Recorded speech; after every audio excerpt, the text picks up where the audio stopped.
شو هذا اللي استعملتيه؟ شو اللي صار هنا؟ قلت لها ببساطه استعملت السجق. في شيء صار قبل كم من سنه اللي خلاني مستحيل ان انا انساه، كان واحده من الامور اللي ثبتت عندي العلاقه ما بين السجق والعلم. اختي كانت قبل 5 سنين موجوده بشهر التاسع، بمنتصف الشهر التاسع نزلت ميه الراس وانجبرنا نروح على المستشفى.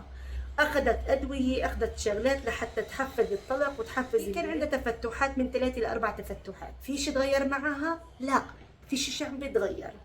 انا ما كنت منعجقه كثير انه اساعدها لاختي او انه اتدخل، لانه اختي ما كانت تستجيب للعلاجات اللي انا بعملها ان كان من السجوك او غيره، فما تحمست.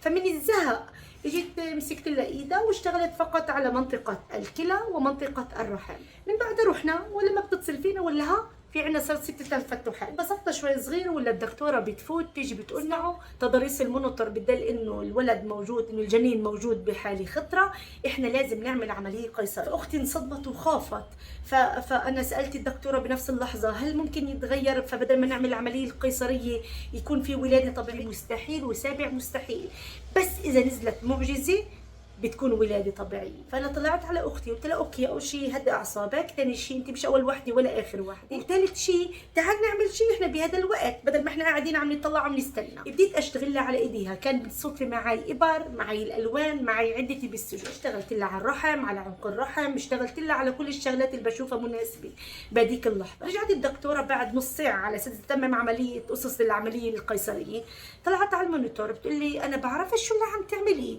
بس كملي فيه، لانه الوضع صار جدا مستقر للجنين واحنا بنقدر نخفف خوف عنا. هذا بعدين القابله من بعدها بتفحص التفتحات، صار عندها 9 تفتحات.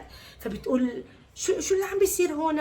كلنا عم بفوتوا بيستغربوا، كل واحد بفوت وبيستغرب شو اللي عم بيصير هون. لا والله عم نشتغل، احنا عم بشتغل عليها. قالت لي بعرف شو اللي عم تشتغلي، بس هذا شاركك بالشيء اللي عم بيكون. قلت لها اذا بدك اي شغله خبريني، انا بقدر افوت واتدخل. رحت فحصت عنق الرحم، قالت لي اسمعي كل شيء جاهز هسه، بس الجدار الرحم بالشقه اليمين بعده سميك، اذا ممكن تساعدينا بهذا المحل. اوكي مش مشكله، بامكانك تروحي وترجعي كمان شوي صغيره. رجعت بعد بنص ساعه. خلود انت مش فاهمه، الامور صارت جدا جاهزه. طيب بما انه احنا ماشيين بهذا الموال، بدي اياكي تزيدي قصه طلق عندها عشان نحفز الولاده تكون سهله وجدا طيبه من عيون التنتين. فتت على الرحم، شغلت عضلات الرحم لحتى ازيد الطلق الموجود هناك، وبالتالي صارت بعدين عمليه الولاده اللي كانت جدا طيبه، جدا معجزه، جدا مؤثره وجدا رائعه بحمد الله سبحانه وتعالى. بهذيك اللحظه انا اكتشفت انه في معجزه حتى لو كان بيني وبين نفسي. بس لما سالت الطبيب وقلت لها شو رايك، صارت المعجزه ولا ما صارتش؟ باللي طبعا صارت المعجزه. شو هذا اللي استعملتيه؟ شو اللي صار هنا؟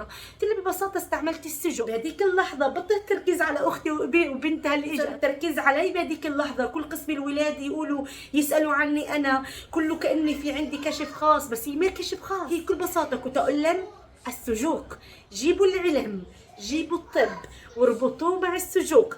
السجوك بيقدر يفوت على انو تفصيلي بدكم اياها، وبالتالي بتكون التغييرات الطيبه اللي بدكم اياها. اذا بدكم تعرفوا اكثر عن هي المعجزات الطيبه والقصص الطيبه، طبقوا التقنيات اللي عم بعطيكم اياها بالصفحه، وانتظروني بمحتوى ثاني احلى واعمق واجمل.